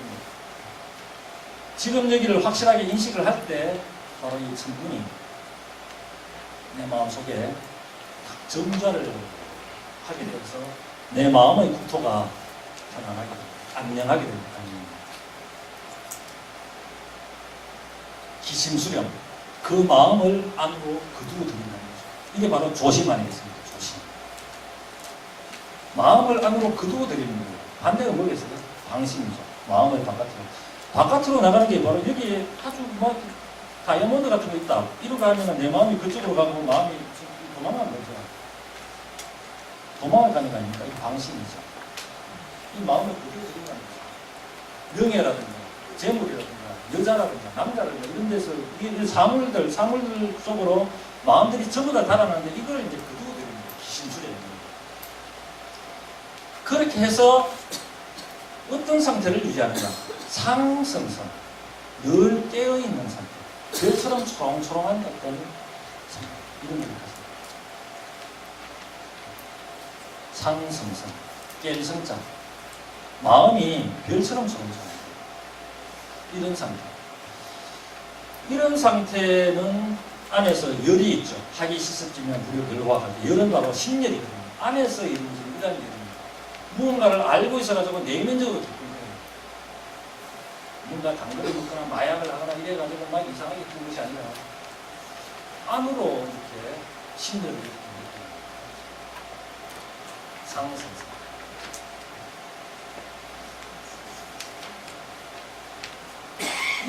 이러한 것을 구체적으로 이야기합니다. 그래서 여러분들이 굉장히 재미있는 건데 이게 소수서원에 가보면은 경자화기가 있잖아요. 이게 굉장한 의미가 있는 거예요. 소수서원 같은 경우는 숙수사가 서원으로 이렇게 변화하는 건데 그때 설화에 이게 설화는 대체로 근거 있는 거짓말이거든요. 그 설화에 의하면은 거기에 숙수사에 있는 뭐 이 여러 가지 어떤 그 부처라든가 이런 것들을 여기에 다 버렸대요. 이 죽게에 이게 다 버리고 나서 유생들이 그게 서원에서 공부를 막 하는데 그게 밤에 되면은 뭔가 귀신들이 말이죠 막 활활거리고 막 첨벙첨벙 뛰어다니고 막 이렇더래요. 이러는데 백개 선생이 이제 대중동 쓰고 경자를 딱 새겨놓으니까 그게 쫙 없어지더라. 이거는 사실은 두 가지 의미가 있어요. 하나는 불교 세력이 완전히 없어지고 유학이 그거를 제압하는 이러한 의미가 있고 있습니다. 두 번째는 산란한 마음. 산란은 첨벙첨벙거리고 막 깎여거리고 하는 이러한 어떤 산란한 마음이 경한 자로 이렇게 꽉 믿어지는 거죠. 그러니까 역사적인 것과 수양론적인, 심성론적인 것이 함께 있는 것입니다. 그걸 통해 가지고 숙수사에서 그거를 발견할 수 있어요. 그 다음에 하나가 의죠. 의 같은 경우는 행하고 실천하고 연결되어 있기 때문에 단죄입니다. 하나는 부정한 것을 끊고 제어하는 거예요. 그 다음에 올바르다고 생각하는 것을 실천하는 거예요. 의. 남명이 경만하고 의를 주장하지 않았다, 강조하지 않았다. 이게 실천이 나타나겠습니까? 그러면 경과 의가 어떤 관계가 있는가 이게 중요하겠죠. 경이 벽에 쓴 경이 두 글자는 내가 실천하고 하지 못하고 죽는다 라고 이렇게 이야기를 했는데 경과 의를 함께 이야기하고 지금도 득천성을 가보면 경이라고 되어 있다는 거죠. 경만하고 의가 이게 동반되지 않으면 이게 활경이 아니라 사경이 돼요. 죽은 경이 된다는 거죠. 혼자 별 초롱초롱하게 돼가지고 이걸 어떻게 이제 결부시키냐면은 이렇게 한번 보세요. 이게 만약에 유리창이 있고 바깥에 모습이 보인다라고 하면 이 유리창을 통해 가지고 정확한 모습이 바깥 모습이 이렇게 보이죠. 현실적인 모습이 보일 거 아닙니까? 근데 유리창이 굴곡이 생겼거나 안 그러면 색깔이 들었거나 이러면은 파란 색깔이 이렇게 되어 있다면 파랗게 보이거든요. 굴곡이 생기면은 이상하게 왜곡되게 보일 거 아닙니까? 그러니까 왜곡이라든가 이 파란 색깔 이런 것들이 욕심인데 욕심에 의거해가지고 현실을 보는 거죠. 그 현실이 제대로 보이겠습니까? 또 그런 판단이 옳겠습니까? 경은 바로 뭐냐면 이거를 판판하게 만드는 거예요. 색깔 넣지 않고 판판하게 만드는 의식의 창을 깨끗하게 하는 거죠. 의식의 창, 세상을 보는 어떤 눈, 이거를 깨끗하게 사심이 없게 보는 거예요. 그러한 상태에서 온갖 잡것들이 다 볼 거 아닙니까? 훌륭한 것도 있고 세상에 얼마나 훌륭한 게 많아요. 거기에 또 잠복되어 있는 여러 가지 구조들이 있을 텐데 이거를 단죄하고 실천하는 거예요. 이게 바로 경과 의가 경을 통해 가지고 의로 나아가는 이러한 어떤 통로를 남명이 마련했던 거죠. 이러한 가르침이 결국 그 제자들로 하여금 의명대열에 할수 있었죠. 물론 거기에 외적들이 많이 쳐들어와가지고 피해를 많이 입었던 이런 것도 있겠지만 남명의 어떤 이러한 생각들이 내재적으로 형성되지 않았다면 이게 아마 불가능했을 거예요. 늘 이야기할 때도 저 사람이 어떻게 나하고 같이 경의를 논하던 사람인가 이렇게 나하고 어떻게 저 사람이 경의를 논하는 사람이 저렇게 행동하고 경과의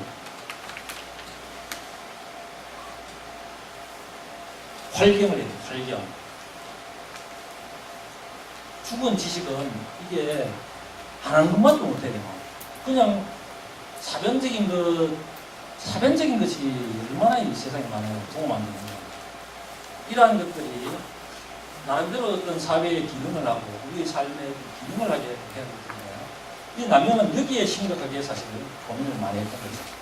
여기 보면은 그래서 남명은 이게 폐검명에서 안을 밝게 하는 것을 경이라고 하고 바깥으로 결단하는 것을 의라고 한다. 라고 하는 것을 칼에 새겨가지고 다니잖아요. 이게 경의죠. 마음을 안으로 밝게 하고 밝은 것을 통해 가지고 결국은 바깥으로 이렇게 행동으로 칼날이 도적하게 이거죠. 제가 실천 이야기, 칼 이야기 그러면서 남용의 어떤 기상 그 다음에 강력한 어떤 대립적인 어떤 상황 속에서 중간에서 느껴지는 어떤 전율 이런 것들을 굉장히 중요하게 여러분들한테 말씀드리는 건데 그 중에 하나가 이게 정어동지입니다. 혼자 가만히 있을 때는 마음을 텅 비워놔야 돼요. 이게 무력으로 가득 차 있으면 동직이 안 돼요. 움직일 때 빗나가 버리죠. 직이 안 된다는 거죠. 안으로 가만히 있고 할 때는 마음을 텅 비워놔야지 이게 이제 마음을 흐령불매 이렇게 많이 표현하는데요. 이렇게 하고 이게 바로 아까 성성이거든요. 이렇게 성성한 상태에서 의식의 창을 깨끗하게 했을 때 동직이 가능한 거죠. 움직일 때 곧게 나가야 됩니다.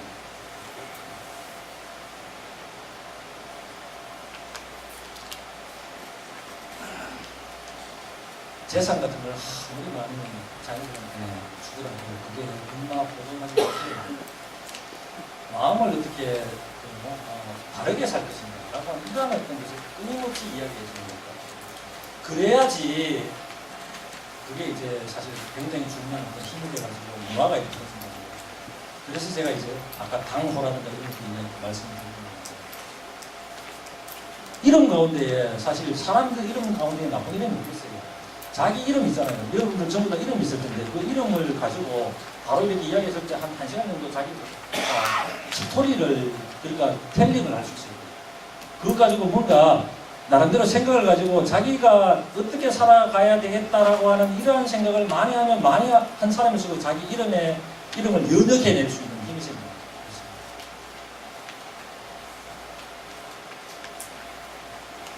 집도 마찬가지. 여기 다 자녀들 계시겠지만 얼마나 고민을 많이 해가지고 이름을 짓습니까? 그 이름은 그러니까 꼭 맨 처음에 지어준 사람의 그대로가 아니어도 괜찮아요.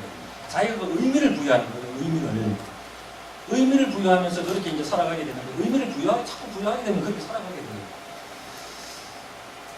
그래서 이제 그렇게 할 때 허한 상태에서 흐령한 상태에서 자유롭게 있고 그것이 행동으로 나타날 때는 고다야 된다는 거죠. 정허동지. 이 위대한 말이죠. 정허동지. 근데 정할 때는 욕심이 가득하고 동할 때는 삐딱하게 나옵니다. 이렇잖아요. 정할 때 우리가 가만히 있을 때 이게 얼마나 안에 복잡합니까? 근데 행동할 때는 편협하게 딱 해가지고 다른 사람하고 부딪히게 됩니다.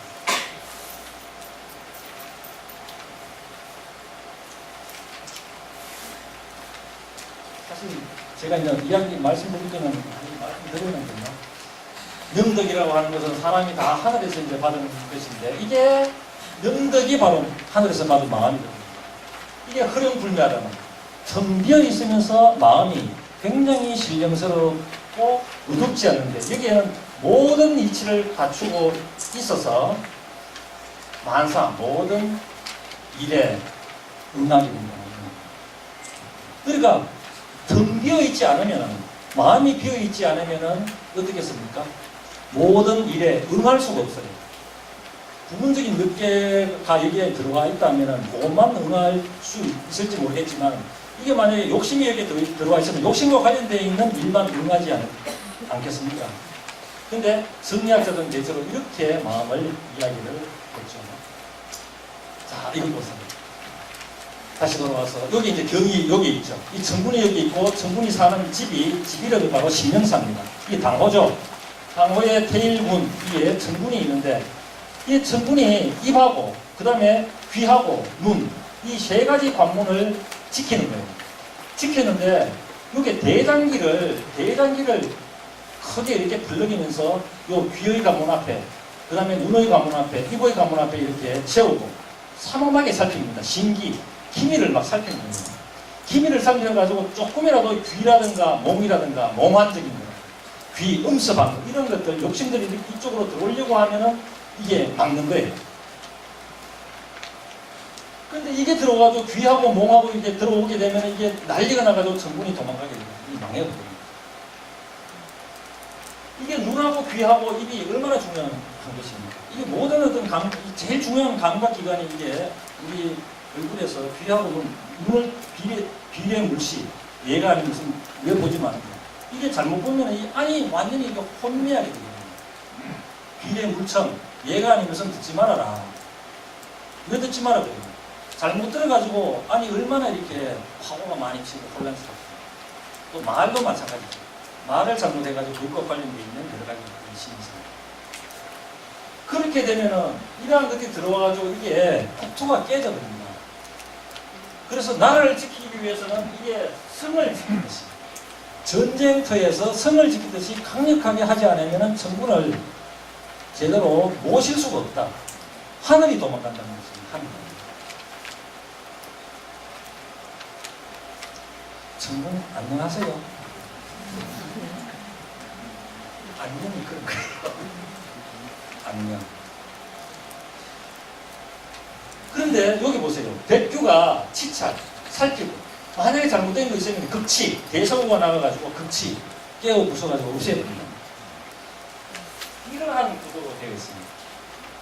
이렇게 해서 반드시 이건 대학이 나오는 것입니다만 처음에 지지 이럴 곳을 알아가지고 알고 그렇게 해서 어디 목표를 설정해가지고 반드시 거기에 이르렀다고 하면 거기 도달했다고 하면은 불천 옮기지 아니하고 마칠 곳을 알아가지고 마침을 안다 라고 하는 이러한 것 주역과 대학에 나온 이런 것들을 도식화해놓은 자 그러면은 요걸 풀이해놓은 것이 바로 이건데요. 간단히 보겠습니다. 태일진군이 명당에서 정치를 했는데 이게 바로 태일진군의 이게 명당이죠. 명당에서 이 정치를 베푸는데 안으로는 총재가 주장하게 하고 그 다음에 바깥으로는 백규가 살피게 한다. 바로 이게 여기 총재가 있고 여기 백규가 있잖아요. 아까 제가 말씀드렸죠. 그리고 추미를 받들어 가지고 말을 이제 출납을 하면 말을 어떻게 하는가? 충신, 진실과 믿음으로서 말을 표현한다.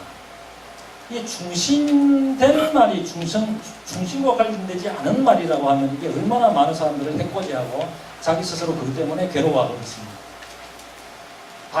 사자부가 화항직방이라고 하는데요. 이 네 가지 부절을 발부하고 근백물기 100가지를 금지하고 말라고 하는 깃발을 세운다. 구교지사는 3요시고 인간의 몸속에 9가지 구멍이 있어요. 이게 전부 다 바깥하고 안하고 이게 통로인데 여기 전부 다 아주 민감한 부분. 여기에서 다 욕망이 가십니다. 눈하고 그 다음에 귀하고 입하고 그 다음에 학문 성기 이런 것들 여기 체알이 보면은 바로 9가지인데 이 9가지 구멍의 사태가 어디에서 처음 발생하냐면 바로 삼룡, 입하고 귀하고 눈이라는 거죠. 그래서 집을 지을 때 앞에 입의 관문이 있고 귀의 관문이 있고 눈의 관문이 있었던 것입니다. 동미용국이에요. 낌새가 있자마자 용감하게, 그러니까 귀라든가 몽이라든가 이렇게 들어오려고 하는 이게 움직임이 있다 라고 하면은 대사고가 나가지고 급치, 무기치. 그래서 진교시살, 나아가서 하여금 시살, 성별토록 합니다. 그래서 성별하고 나서 단지 복무, 이 단지가 바로 임금의 뜨락이거든요. 임금의 뜨락이 와가지고 다시 다 성별했습니다 라고 해서 보고를 하니 요순이거든요. 마음속에는 태평시절이 요 임금과 수민군이 정치하겠습니다. 그러한 이론이 생겨서 청양무병, 삼관폐쇄관이, 그러니까 세 개의 관문을 닫으니 폐쇄관이 청양무병, 나의 천군의 뜰에 그 들판에 굉장히 그 맑은 어떤 빛이 감돌면서 끝이 없는 거죠. 맑은 들판이 끝없이 펼쳐집니다. 이게 바로 깨끗하고 맑은 자유의 경계, 이런 것이 다시 나타나게 되는 거죠. 그러면서 환기를 하니 시연이라, 여기 보면은 다시 시연이 있잖아요. 하나로 돌아가니 시동 같으며 연못 같다. 연못 같고 시동 같지만 여기가 뭐가 있습니까? 바로 용과 같고 용처럼 나타나고 우레처럼 소리치는 게 있죠. 이게 바로 나타나지 않지만 이게 밑에 보이잖아요. 이게 바로 역설구도가 여기도 발생하는 거죠.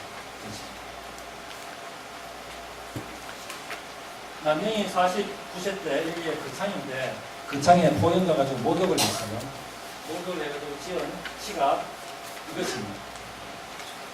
전신 40년 저격을 온몸의 40년 동안 묻은 그 앞의 때를 천국 청년 세진이가 천성의 맑은 못에 씻어서 다 없애버리는 목욕을 하면서, 우리 목욕을 하면 때만 씻는데 마음이 생각 안 하잖아요. 근데 남녀는 마음으로 반치시키죠.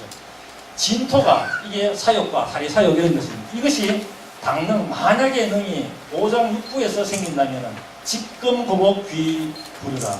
지금 당장 배를 갈라서 그러는 물에 띄워보내겠다. 이런 강력한 사무라이 기질이지. 그러니까 아까 이게 욕심이 들어오고 이런 것들을 완전히 적군처럼 이렇게 하는 것하고 여기에서 욕천, 내과에서 목욕을 하면서 이렇게 배를 갈라서 흐르는 물에 붙이겠다라고 하는 이런 거하고 다 이렇게 운동이 되어 있죠. 이런 어떤 느낌, 강력한 어떤 기상, 이런 것들이 수양론에도 이렇게 게재가 되어 있다는 것입니다.